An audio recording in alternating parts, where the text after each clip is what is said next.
Opinionated and now caffeinated. Wake Up Warchant is fueled by DeLuna Coffee. Come explore our world of coffee. Founded in 2014 by the Lemmix family, Ed, Courtney, and their son, Brett, DeLuna Coffee is Florida State through and through. The pursuit of the perfect blend of coffee beans is a 365-day effort for the family, but they'll always find time to tailgate for their Noles in the autumn. Stand at attention for their red, white, and brew. In honor of armed forces, the Army, Navy, Air Force, Marines, and Coast Guard, DeLuna has created this fair trade organic blend. Enjoy this premium French roast coffee and salute to the good old USA. Use the promo code WARCHANT15 for a 15% discount. Visit DeLunaCoffee.com and check out their Facebook and Instagram. From Tally to Cali, it's time to wake up. Wake up. Wake up.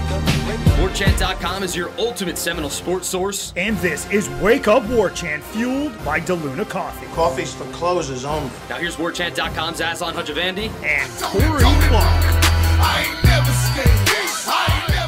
Wake up! What's up, everybody? Wake Up Warchant, fueled by DeLuna Coffee, starts right now. I'm Aslan Hajavandi, joined by Corey Clark. Go to DeLunaCoffee.com, explore their world of coffee. Use that promo code WARCHANT15 for a 15% discount. Come on out to the Listener Appreciation Warchant Subscriber Appreciation Party Saturday, Corner Pocket, Appalachian Parkway, Saturday, 2 p.m. We might have some DeLuna goodies. We're going to have Warchant goodies to give away to you fine folks, so do join us there. Thumbs up, 5-star rating, review, all that good stuff. If you use SoundCloud to listen to us, this is kind of your 1-week warning. We're going to be phasing SoundCloud out. So get on the iTunes thing, get on the YouTube, Google Podcast, all that aforementioned stuff. Corey, what's up, man? What's up, buddy? How are you doing? Good, good. So this is Renegade Express, no funny business. We've got 30 replies to the thread. So without further ado, let's just get right to it. Eskimo Randy. What is your personal benchmark for judging how this team performs versus Notre Dame? Satisfied with a close game in the first half, close game in the fourth quarter, nothing less than a win. Ooh. Yeah, man, let's just go 4 quarters with these guys. Let's keep it close. Let's keep it competitive. Let's show some fight. Yeah, let's make sure that people are staying in that stadium for all 4 quarters because there's something good to watch. Need it. Yeah, I mean that's a good barometer, I guess. It all depends on how it looks. Clearly, you might play really well and blow it at the end, and then you have a reason to be upset. You might give it away in the final 5 minutes, which you don't want to do. I don't think that's a moral victory. I don't think Florida State should be in the habit of taking moral victories against Notre Dame. So it's hard to say. I'll know it when I see it. How about that? I'll know it when I see it. Being competitive is good. Playing well, it might just be Notre Dame has more talent. There is that possibility, especially on the line of scrimmage. We don't know, but they could. But just play well, look like you're coached well, look like you're cohesive, get some stops, all that good stuff. Again, we got 30 replies, so I don't want to ask questions of my own. But when did you know it, Jimbo, Corey, or when did you think you had a good idea? Like Oklahoma 11, I was thinking maybe. No, that didn't work out, though, because they went on a 3-game losing streak, and that was the worst loss of his career was 2 games later against Wake up there. So that wasn't it.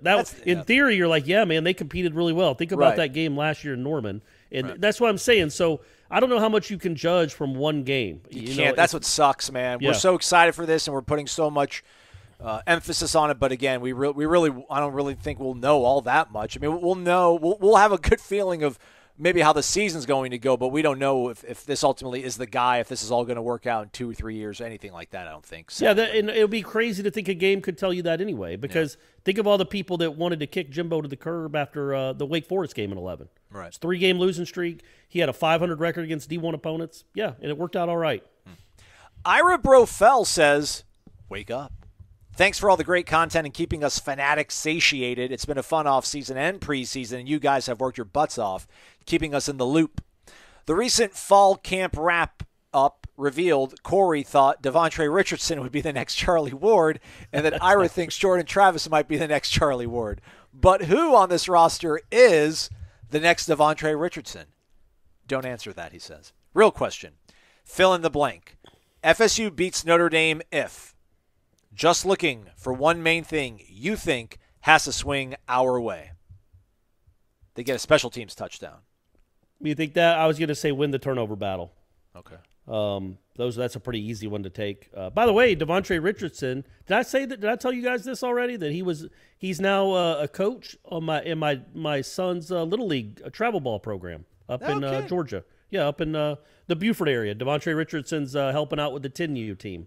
Old Devo. Yeah, so that's cool. And by the way, I did not say that he was the next Charlie Ward. Burt Reed said it. I just quoted him, and Ira gave me grief for quoting Burt Reed. And I'm like, he said it, man. He said it. I'm going to quote him. It's an interesting quote. Anyway, he did not end up being the next Charlie Ward. It's like Michael Scott quoting Wayne Gretzky quoting Michael Scott. Yeah, right. Yeah, you miss all the shots you don't shoot or whatever. Yeah, that's good stuff. Yeah, I would say the turnover battle. There's a lot of them, though, man. Hold them to 4 yards a carry, 5 yards a carry instead of 9. There's a lot of stuff to look for. I was going to interject here. Do you think if you told Brian Kelly you'll score 24 points, that's all you'll get? Do you think he would take that, or do you think he would be like, that's not going to be enough? Yeah, I think he would not take that. They gave up 26 to him last year. I think he would. I think Mike Norvell wouldn't take 24, but I think Brian Kelly would take 24. I think 24 could win it for Notre Dame. I don't think Florida State could score 24. I definitely think it could. I definitely think it could win it. I'm saying I don't know that he would be like, yep, absolutely, that's enough. I don't think he'd go in there that confident. Right. Because again, he saw what this offense, which was not as good as it should be now, did to his group last year. Whatever it had. Almost 400 yards offense. Quarterback totaled 300 by himself. I don't think he would be stunned if they only scored 24 points after what he watched last year, right? Yeah, but it's week 1, new quarterback. You're on the road.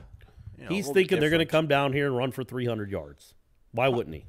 Listen, that offensive line. I think that's one thing. If you're a Florida State fan right now, you're like, man, I like what we can maybe do up front. I don't know, man. On second look, I don't like that as much as I did yesterday. Their offensive line is actually pretty good. Their center is their returning starting center. They've got Kane Madden, who we all wanted. Their left guard, Zeke Correll, I think actually got a lot of burn, maybe even more than Dylan Gibbons.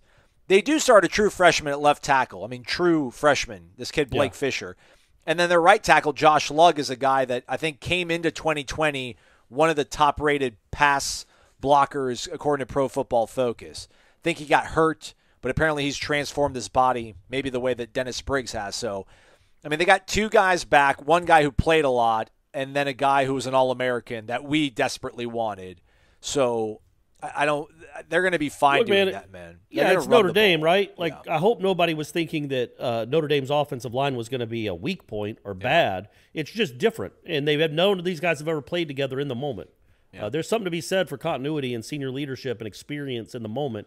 They don't have any of that. This group has never played together in a game. So that's what you hope is they have some growing pains early. Okay. But they'll be good. They'll be one of the best in the country, I would imagine. It's Notre Dame. L.A. Noles. Will FSU be any better or worse in the undisciplined penalty department? Has Norvell and his staff emphasized controlled aggression or trash talking? We have really hurt ourselves with uncalled personal fouls. We are not good enough to overcome 4 to 5 personal fouls and 12 to 15 penalties a game. Yeah, that's true. Did we do a lot of bad stuff though between the whistles or after the whistles? I don't remember too many 15-yarders burning us. But there was a moment in a practice maybe 2 weeks ago when an offensive lineman and a defensive lineman, 2 guys that are going to start for this team, went at it. Helmet got knocked off. I mean, they were scrapping like hockey players, grabbing each other's jerseys and trying to get jabs in. And the whole practice stopped. Stopped the music. Everybody spread out. 20 up downs. And that was the last time we saw anything like that happen. And that's to be expected. I think that was kind of close to when they first put the pads on. Yeah. So you're going to kind of get some chippiness. And I think, Corey, you mentioned, like, hey, I'm not totally angry to hear about that story. Because, again, they nipped it in the bud. And, yeah, man, I think they'll be fine. They won't get in their own way. I don't see that stuff happening. Could be wrong, but I don't see them getting them in their own way.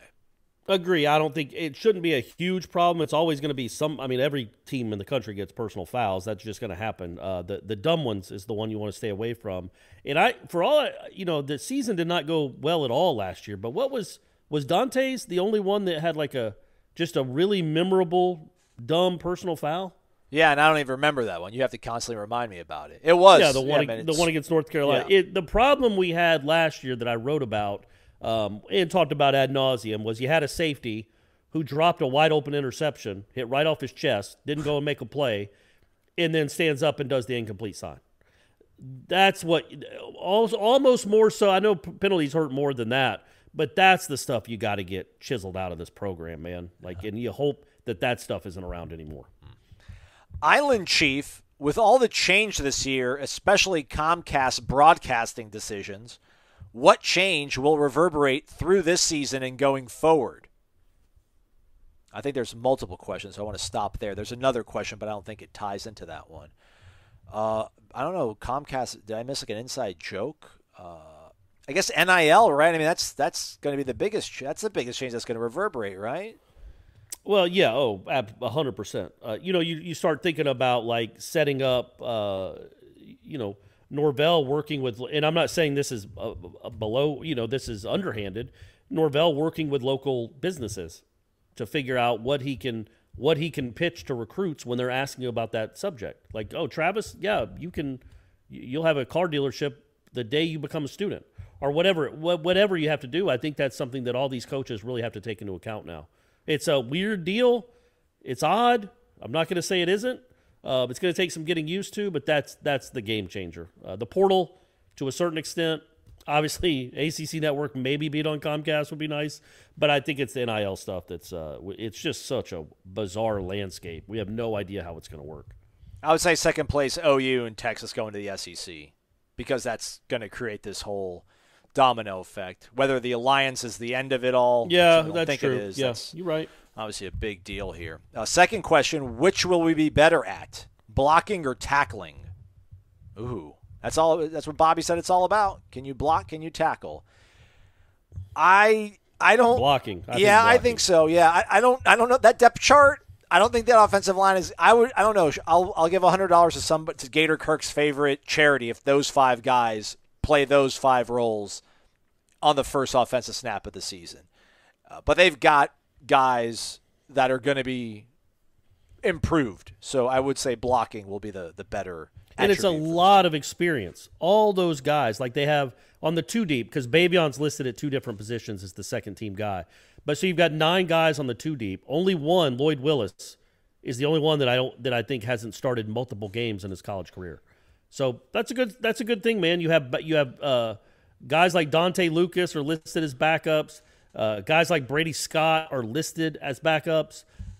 It's good to have that kind of depth, man, where you can have 8 guys that you feel good about, and I think they feel good about Willis too.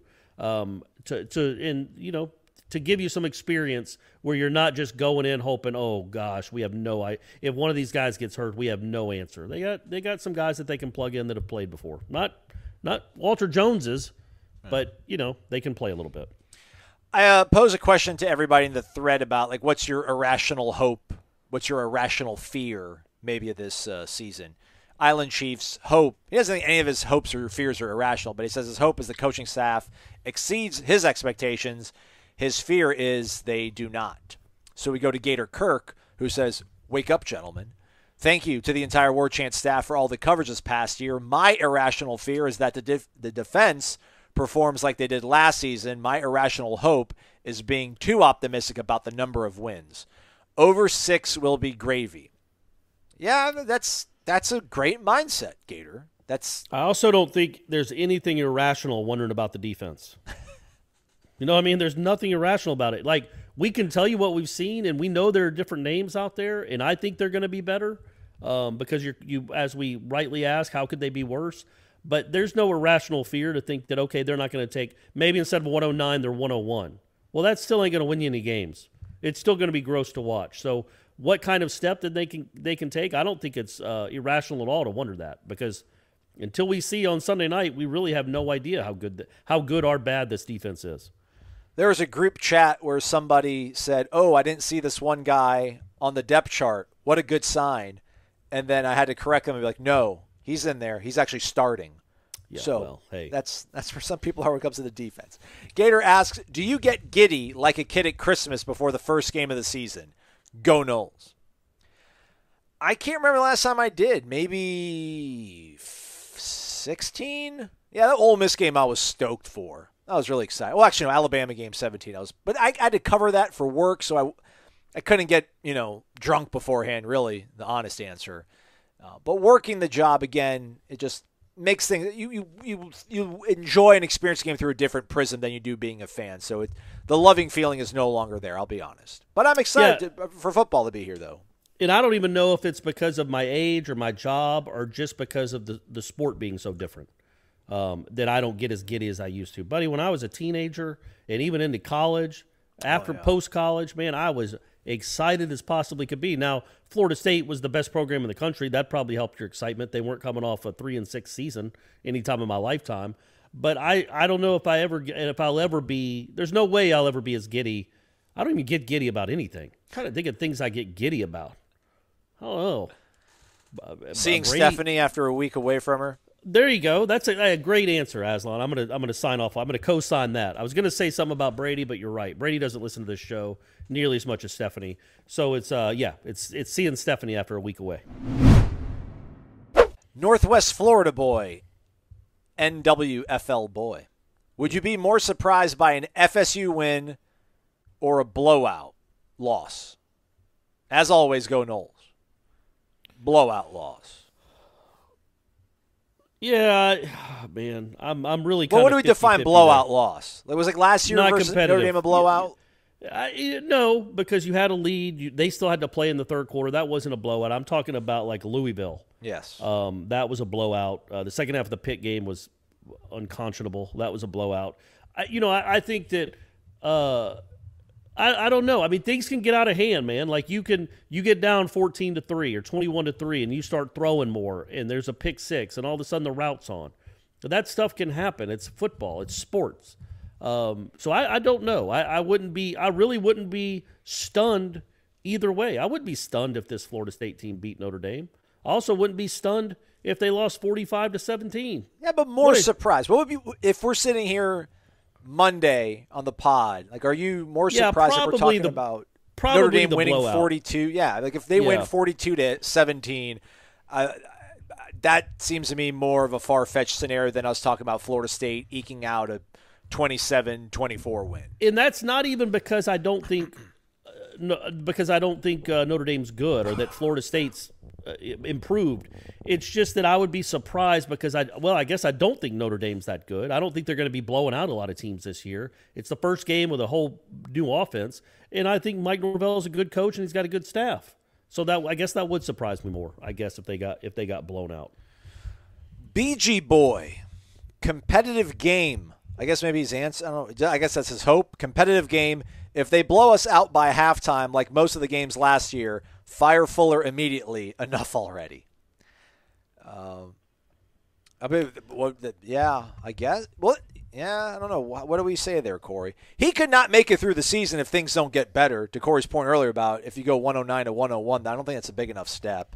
But let's hope we're not in those waters. Let's just hope that these transfers, a little bit of a pass rush, a little bit of some interior manpower, all those defensive backs figuring out new roles, all comes together. Yeah, but what does that even mean? Like, Notre Dame scored 42 last year and had way over like 550 yards or whatever it was. So you hold them to 31, 34. And football is different now too. You have to judge defense on a sliding scale a little bit because everybody puts up a ton of points and yards. But yeah, I would say I certainly do not. I don't think Norvell is in any danger at all. He's not of anything. Yeah. No chance. Yeah. But I would not say the same about his defensive coordinator. I know last year we want to count as year zero, but if there are still just gaping holes and dudes running free with nobody on the screen over and over and over again, especially now when you're as healthy as you'll be, that is an awful sign moving forward. And it might just be this guy that knows the sport, because Adam Fuller certainly knows the sport, isn't communicating well enough to make a difference at this level. Whatever the case may be. I'm not predicting that. I'm not hoping for that. I'm hoping the defense is a lot better. But yes, I could see if it goes off the rails, anything like it did last year, what would even be the point of playing out the string? Yeah. So that yes, but yeah, I don't know if I'd say after one game, let's fire him. But I would be the whole watching him like a hawk to see what he's got for Jacksonville State the next week. You know what I mean? Yeah. Tighten up. Come on, Coach Fuller. We're rooting for you, Coach Fuller. Come on, tighten up. Tighten up. Drill Sergeant Porter, wake up! Game week, guys. And the most important question is, where are we meeting before the game? I hope to see you there. Thanks for all the great content. And as always, go Noles. I don't know Sunday what's going on, but if you come out Saturday to Corner Pocket around 2 p.m., Drill Sergeant Porter, I think most of us will see the whole there. gang. Yeah. Most of us, the whole gang will be there. Yeah. I don't know how long I'm going to be hanging out there. Right. You know me being antisocial these days. Right. But there'll be enough good folks there, Drill Sergeant Porter, to link up for some good plans on Sunday. I know Kirk Noll's going to be in the house. James B's going to be in the house, allegedly. I think Ralph. Eric Angel, Ralph, Mahalo, let's go. So show up 2 p.m. Or if you don't want to wait till Saturday, Friday, what, Horizons, 5:30, Corey? 5:30 at Horizons on Bannerman. It will be a Warchant / Seminole Headlines appreciation party. We missed it last year. That's going to be more out like patio area. So if you're uncomfortable maybe being around a bunch of people inside, certainly understandable. By the way, folks, just a little PSA. If you're feeling sick under the weather, you don't have to come. Sit it out. We'll have one next year, I promise. Or if somebody in your immediate orbit isn't feeling great, maybe sit it out or make sure you're okay. But yeah, so either one will be a fine spot to come and say hello. Spartan Knoll 71. This is Ralph. He's from Hawaii. He's back home. First time 23 years. Aloha, guys. How's it? No questions. Just a simple thank you for all your hard work and late hours you both have invested in keeping the Warchant Ohana informed about our Noles. Mahalo. Go Warchant. Oorah. Thank you, Ralph. Thank you, Ralph. You're the man, Ralph. People are being nice on with these questions. Some of them aren't even questions. They're just telling us we're doing a good job. We appreciate it, guys. Yeah, we're just doing our job. J Bob's in the house. He just posted something about, dude, all we care about is what you're going to drink at the tailgate. I can't tailgate. Actually, I can. I'm not going to be watching the game in the press box. I'm going to watch it from home. Yeah. So maybe if you see me, just throw me a White Claw, preferably. It's going to be hot. I was going to say you're not going to even be in front of the camera after the game either. No, I'm not. But I got to do a podcast afterwards. That's fine. You can be hammered for that and make it better. Okay. Yeah, man, you could get after it. You could get after it on Sunday night, buddy. Nothing's holding you back. You don't have to write or be in front of the camera. All by myself in my house. Spear0805. This is a new name. All right. Who do you guys think are the top performers at safety? Also, which is better, the defensive line or the secondary? Go Noles. Top performers. What's the name? Safety. Spear 0805? Yeah. You think that's a pin number?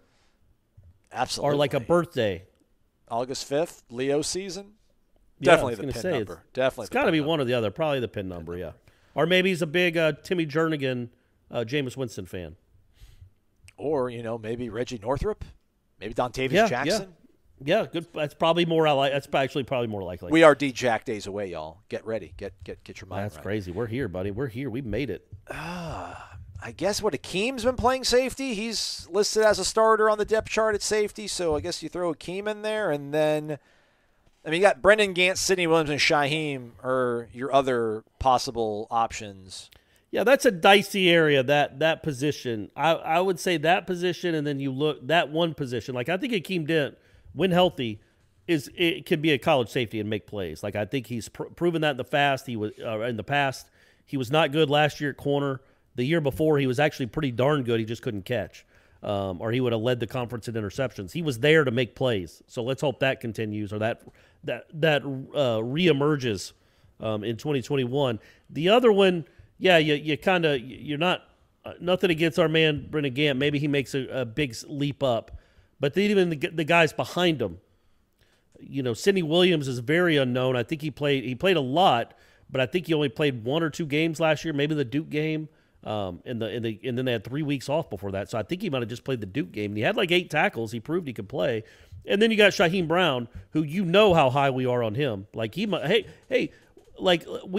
have a 35-minute video on our Warchant YouTube channel. 38. Sorry, because that's his number.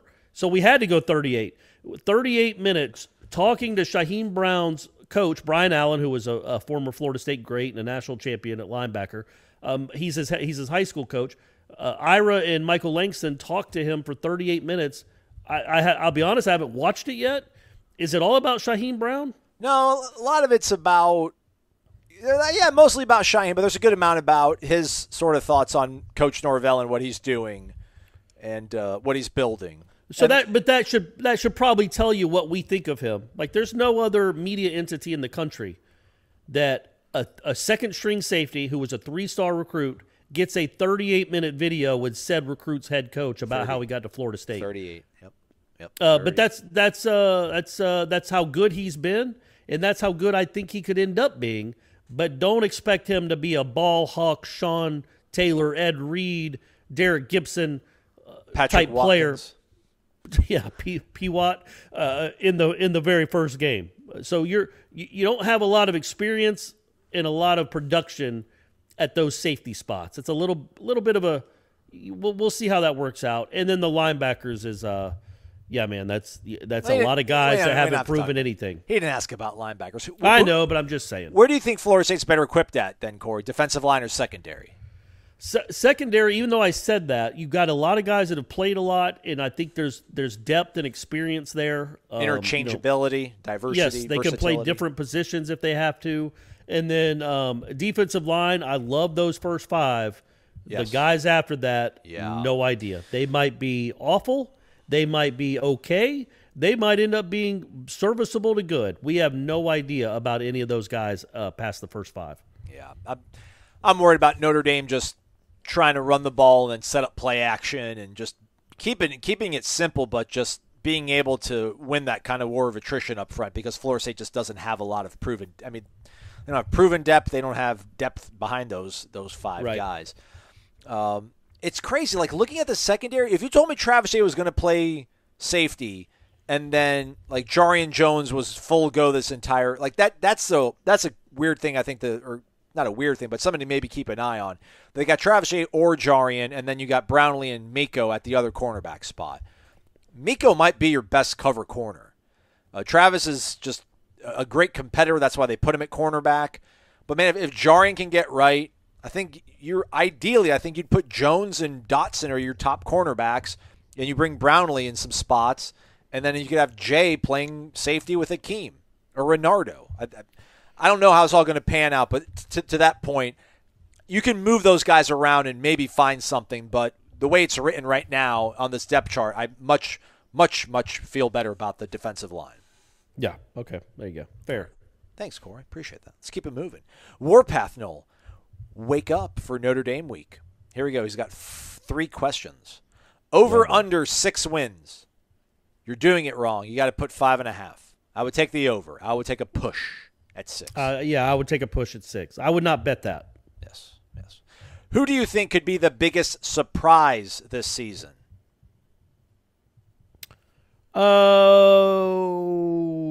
It's hard to say because we talk about all these guys all the time. Maybe Portier or McLean.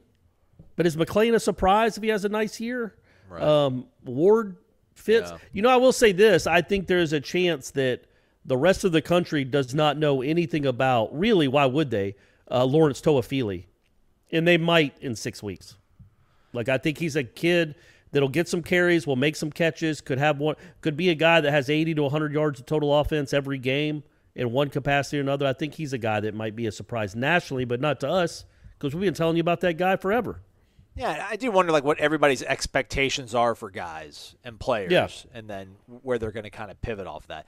I don't want to put any more hype on Briggs, but Briggs, again, it was surprising to kind of see the way he emerged. So if he can be a disruptive force, that'd be a big surprise going into the season, because when we did our top 40, I mean, I had him on my list, but it was kind of one of those, well, he was a 4-star, so maybe he'll figure it out. But it's and he's starting. He got a starting nod. Like Cooper and Lovett are fighting for the other spot, but Dennis Briggs is the starter. He's worked himself into a starter on the interior. He's been really good all camp. So, again, he'd be a surprise to the rest of the country if he plays well. I don't think he'd surprise us. But, he gets thrown right into the fire that first game. Good grief. And I know you said when you did the wrap-up with Ira that he's been here, he's made plays, but I still think Keyshawn's in that mix too. Because I think a lot of people have forgotten about Keyshawn, and we saw him do well as a freshman. So you really don't know how much of that how much of that was kind of flash in the pan sort of stuff. But, man, there was some routes that he would run that just good luck any linebacker trying to cover him in space. Like, good luck to you. You're not going to be Or a able to. nickelback, not even a linebacker, a nickelback. Like Florida State's nickelbacks try to cover him, and they can't. He's he could be a real dynamic weapon. He is quick and fast twitch. He's coming in and out of breaks really sharp.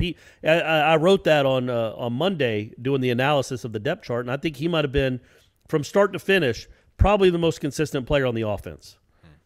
In practices that we saw. So, yeah, man, and he's not the guy you saw last year. Hopefully it translates to actual Saturdays and Sundays, but so far through camp, he has not looked like the guy we saw last year at all. Who could be the biggest disappointment, Warpath Noel asks. That's a tough one. We want to do that? No, I mean, probably something at the quarterback position, depending on what camp you're in. Sure. And then I feel bad for Jermaine Johnson almost to a certain point because we have really put a lot of expectations and production hopes on his shoulders. So, like, if he doesn't have a DeMarcus Walker-esque season, it might be a disappointment to some people.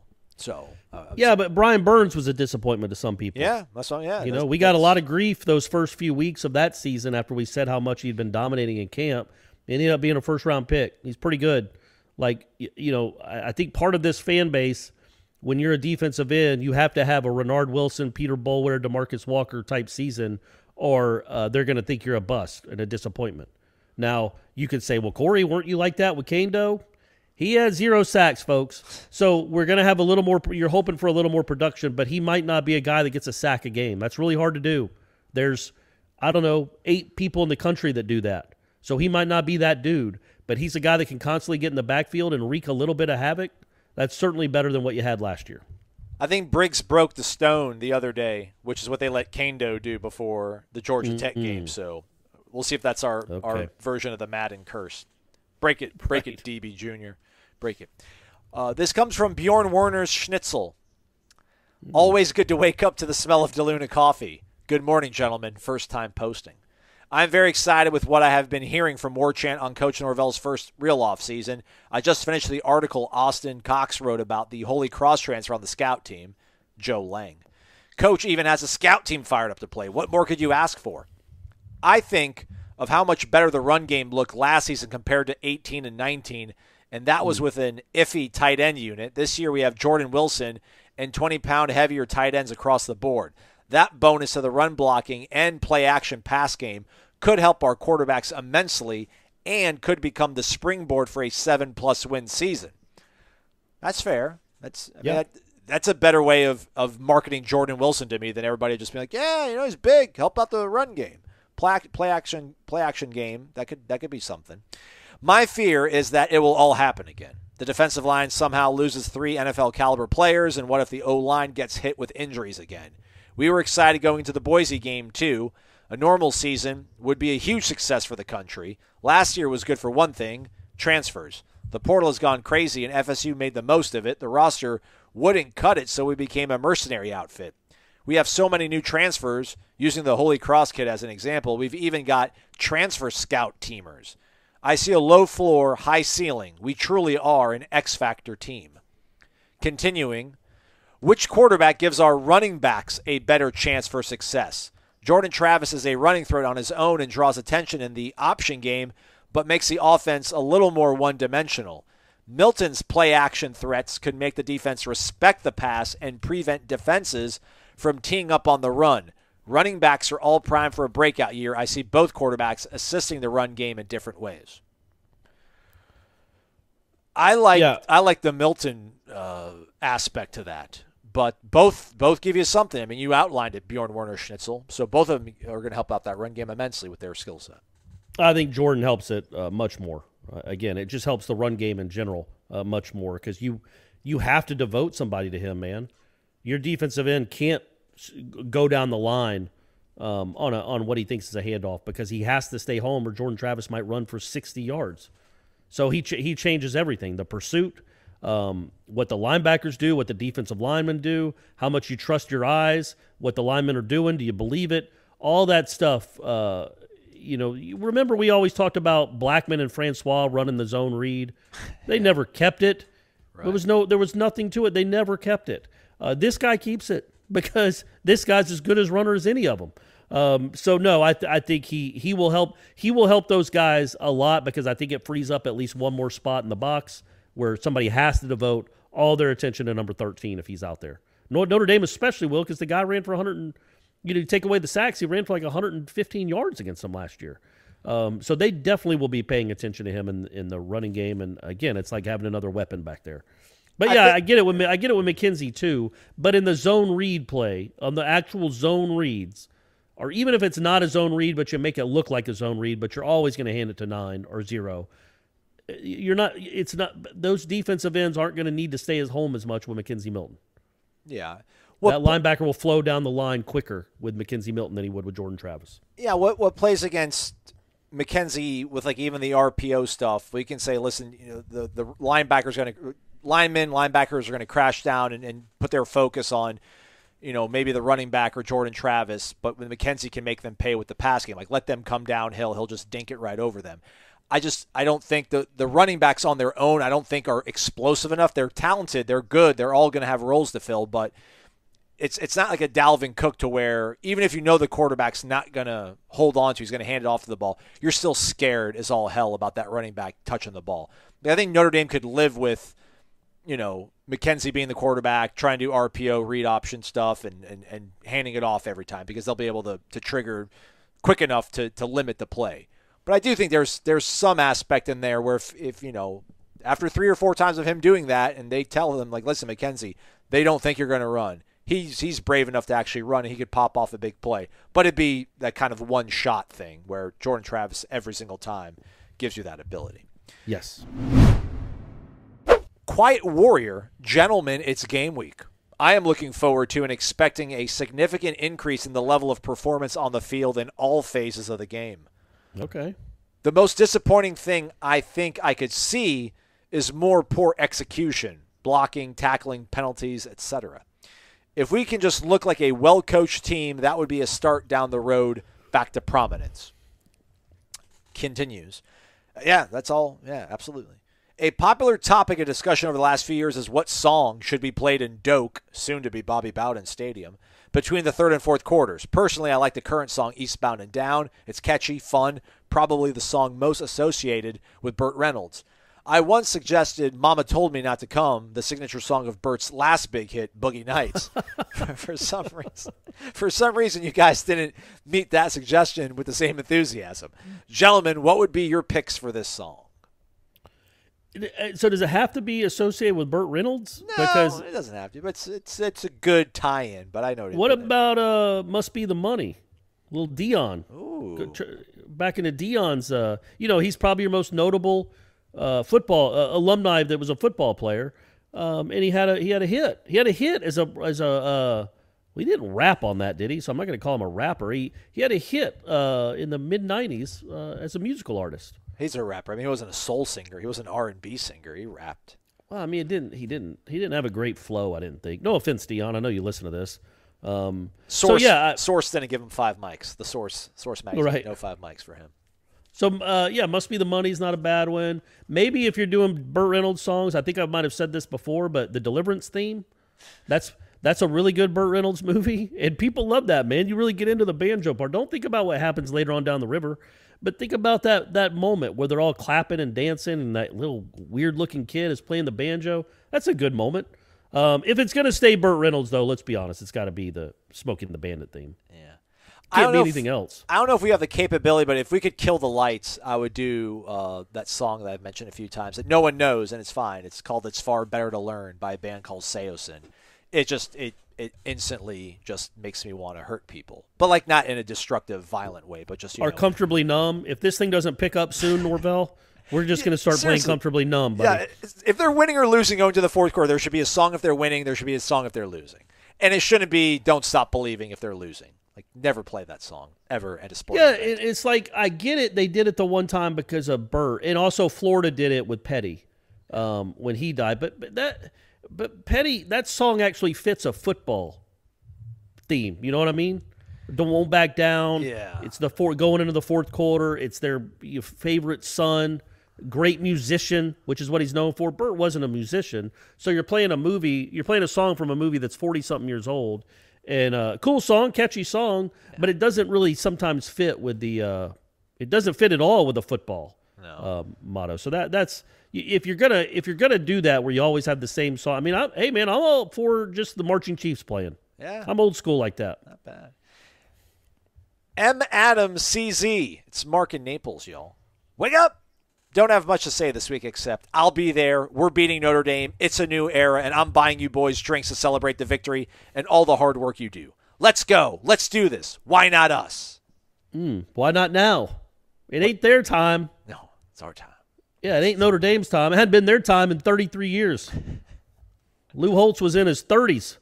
Last time it was Notre Dame's time. That's probably not true, but hem up Charlie Ward. Don't let me get out of pocket.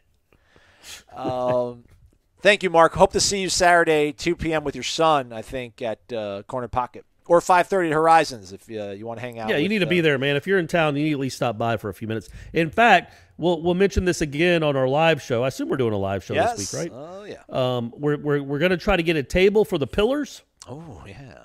And we're going to even have like a pillar. The table will have a pillar in the middle of it. Maybe there's rumors of a pillar. There's rumors of that. So that would be. So you guys know who you are. We'll call you out when we see you on Saturday too. But you'll have your own table. I don't like this idea at all. Like, what if somebody thinks they're a pillar, and then what do? We're like, no. Like, give me that marker back. You're not allowed to sign this. No, I think Well, no. Is it an honor system? Is it an honor system? I think you and I determine. That's going to be so awkward. No way. It's fine. It's fine. You obviously Ray's one. Shane, I think Shane, James B. Mark, James B. Mark. Willie Johnson, if he ever shows up in the flesh. Yeah. There's a lot of Khalil Young. I think he does it. Yeah. I think it's going to be just to show our appreciation for what people have done. We appreciate everyone, for real, obviously. Absolutely. We really do, and all the questions and everybody that watches and listens. But the people that have gone above and beyond, almost to a point of insanity with financial tips and whatnot, it is very, very much appreciated. And I feel like they're the pillars. They're the ones that we ride and die with.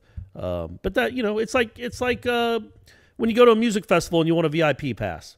Yeah. These people have earned that VIP pass, and so they get to sit with the band. They get to sit with the band for a little bit.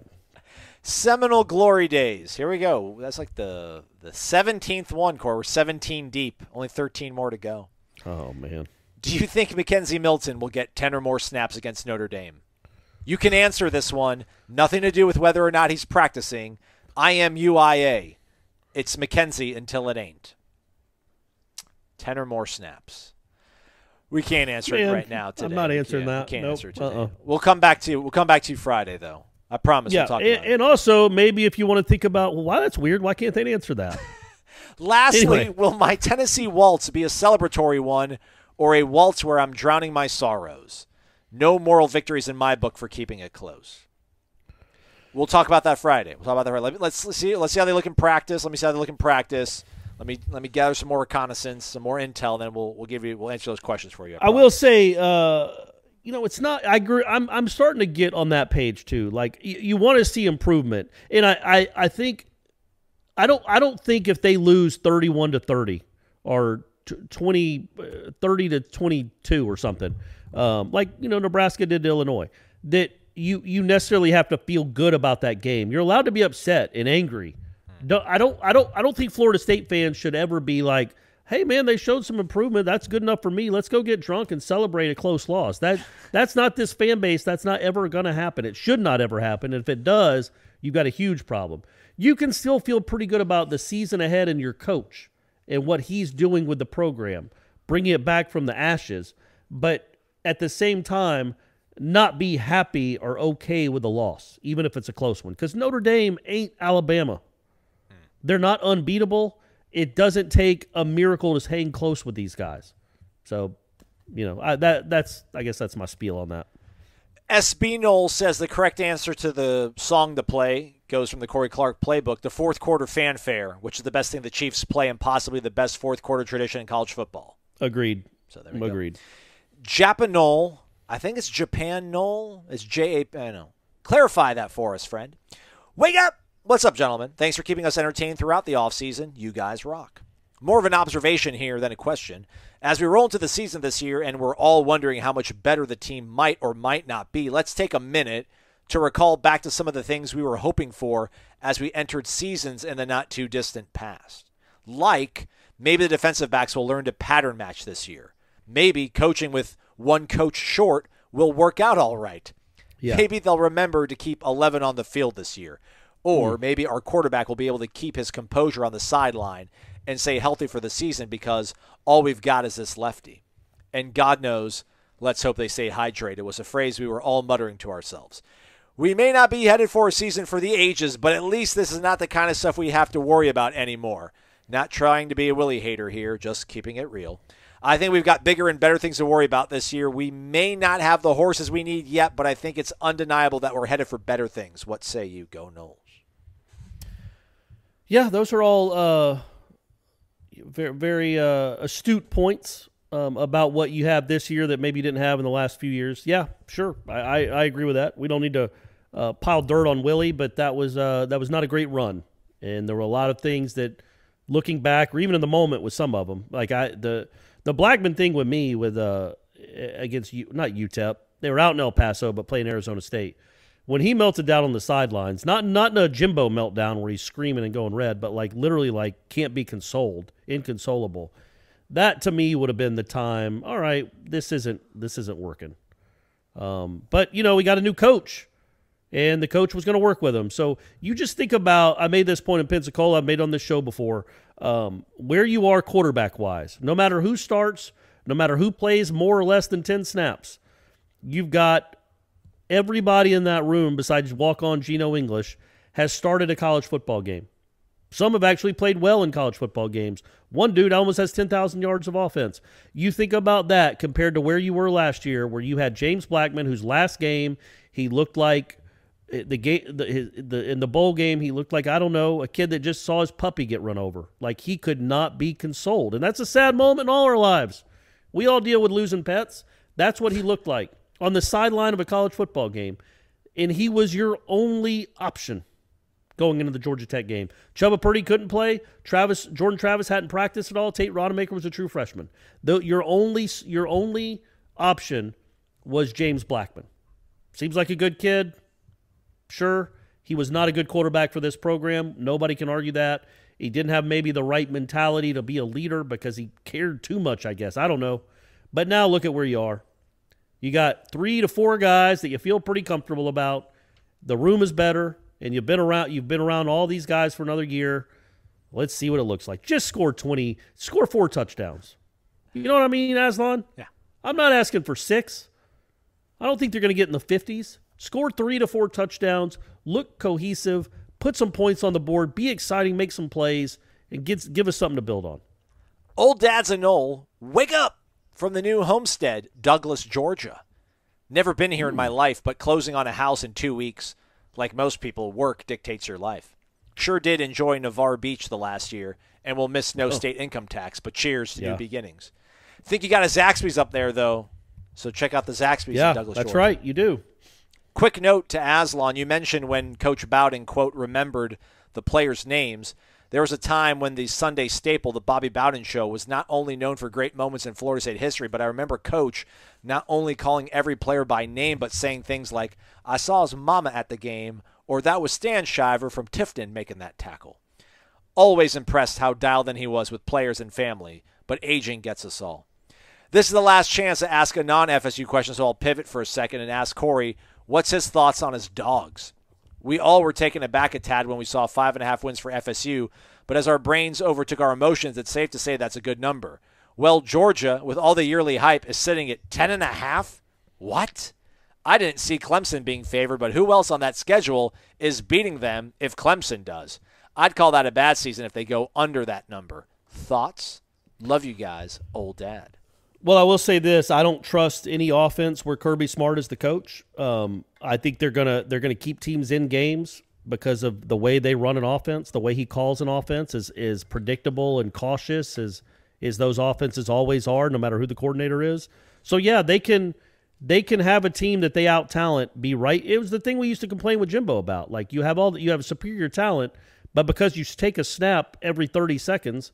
you only get, you run 59 plays in a game instead of 82.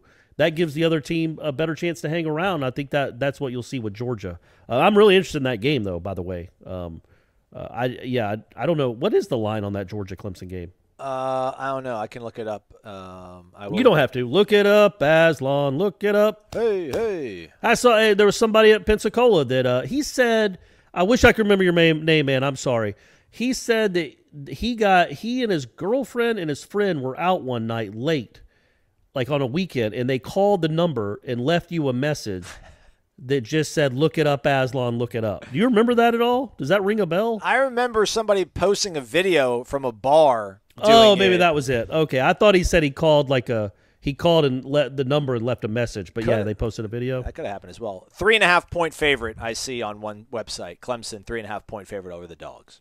Okay, all right. Well, Clemson has much more history of winning big games than Georgia does. Let's be honest.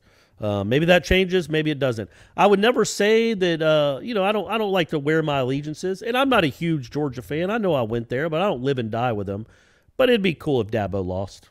I think I'm on that mindset right now. Even though it's rooting for an SEC team, it happens to be my alma mater, but it's an SEC team. But I think it'd be cool if Dabo lost. But I don't know. I don't know how Georgia will do. I don't trust their offense to be good enough. Think about the two teams that just won the national championship, man. Alabama, Mac Jones throwing for a gazillion yards. They scored 50 a game. And then Joe Burrow having the greatest season of all time. Does Georgia strike you as an offense nearly of that caliber? Well, they got a quarterback finally. And they had one. But he ain't let that. Him leave. I don't think Daniels could be good enough. I mean, it's not. Yeah, I was going to say, that's a good point you made. They did have a quarterback like that, Aslan. You're right. And when does he pay for that? We need to pivot, but real quick, when does Kirby pay for his sin? That's the original sin. If you look back at it, it would have been so much better since they lost the game anyway on the 2nd and 28. If they had just lost a couple of games that year with Fromm, like if there were a couple of those close games they won that they lost, and then it's more of an open. I mean, he was literally 2 plays away from being a national championship quarterback. So I can understand how you'd want to be, okay, we're going to ride with him. He was pretty darn good last year as a freshman. But, man, part of your job is discerning incredible talent versus pretty good talent, and he did not do that at the most important position. That kid went off to Ohio State, and you've done what you've done the last. And he's a first-round pick, and Jake Fromm I don't think is even in the league right now. Prattnell AL, probably from Prattville, go Lions. Any word yet on what they will be doing this year to honor Coach Bowden? I don't know, but I can't. It's they're gonna do something. I mean, I'm sure those decals. I think that Soccer's wears patches. Got the silhouette of that hat Bobby wore with his awesome signature. I hope that'd be some sort of sticker on the helmets. I hope that's spray painted somewhere on the field. I'm sure we'll see a photo released here in the next day or so of the field being painted. I'm sure they'll have something on the field, but they're going to have to do something before the game too, I would think. I would think and so, Seminoles, for all the jokes we would make about the way they would handle stuff maybe on social media, they've been doing some funny, cool stuff here recently. I'll tip my cap to Florida State's creative department, but like Seminole Productions, who does like the stuff that you see in game on the Jumbotron, they're going to blow it out. I bet there's probably going to be something really cool. No pressure though, guys and girls. Yeah, there'll be some stuff before the game, clearly, or in between the first and second quarter. They'll do a retrospective or something for sure. On the field, yeah, they gotta commemorate him in some way. And yeah, maybe don't even tell anyone, but surprise everyone before the game by showing that it's Bobby Bowden Stadium now. That'd be awesome. There we go. That'd be something to do. XDQ004. It's a Derek. Wake up! It's game week. I am ready to see a full doke at night, rocking with the Warchant blaring. Like many, I hope the tribute to Coach Bowden is over the top because he deserves all and more of what they decide to do for him. Question. 3 options I will provide. If these things were to happen, which one would you take that would result in a Nole win on Sunday? Or maybe I should just read what he said. Question. Which of these 3 things, if it happens, should result in a Florida State win Sunday? More than 300 yards passing, or more than 200 yards rushing, or more than 4 sacks and 7 TFLs. Ooh, that's a good one. It's between 2 and 3 for me. Yeah. Throwing over 300, well, that would be nice. They didn't do that. I don't know if they did that at all last year. That's not really a guarantee anymore of winning a game. Everybody seems to do that. running for a lot of yards and forcing them into long situations. Running would help because you keep the ball away from them and you keep your defense off the field. But 4 sacks, I would love to know the percentages. I know I brought this up, but if you get a sack on a series, what percentage of do you still score when you've been sacked on a possession? It's got to be drastically lower than when you don't. If you got 4 sacks and 7 tackles for loss and they're in long yardage situations, that might actually result in some punts. So I think I might even go with that one. Yeah, that would be just crushing if they were able to get that much disruption and put Notre Dame behind the chains that often and not be able to win a football game. That's over 200 yards rushing is a close second. But, you sack the quarterback 4 times, then you have 3 other tackle for losses. Because when we talk about 4 sacks and 7 tackles for loss, we're not talking about 11 total negative plays. We're talking about 7 total, right? And 4 of them are sacks. Or do I not read that correctly? Like TFLs include your sacks, right? Right. Oh, if it was 11, it'd be a no-brainer. That would be the one. Yeah, no, the sacks count as TFLs. Okay. So 3 other tackles for loss besides the 4 sacks. Okay. But 4 sacks would be incredible. When was the last time they had 4 sacks in a game? Was it the Ole Miss game? Delaware State, Josh Kando by himself. That's right, where Kando dominated. That's right. Yep. It's been a minute since they had 4 sacks in a game. I wouldn't even know what to do covering a team with 4 sacks. Derek says, I will take the defense. I think defense will be the key to our success or failure this season. Go Noles. Yeah. Let's break our opening game losing streak. All right. We did good, Corey. We did good. I wanted to get all 30 in, but that just, that's a lot. Yeah, it'd be a lot. So we got 7 more if my math doesn't fail me here. We'll sprinkle them in. Hopefully we'll try to get to the rest of them tomorrow. We do get the coaches. We get the coordinators, and Coach Norvell on Tuesday. So we'll break down what they say to us, and then we'll go and throw some more of these questions in, and then maybe even look a little further into this matchup with Notre Dame. Don't forget, we'll be live on Wednesday. But before then, check out the replay of Trench Talk with Devontae Love-Taylor, 1 to 3 p.m. live, Seminole headlines. Corey, Ira, Jeff. Don't want to miss it. So stay with us. Hit the thumbs up button, subscribe to the YouTube channel, and all that kind of stuff. For Corey, I'm Aslan. Thanks so much for listening to this edition of Wake Up Warchant, fueled by DeLuna Coffee.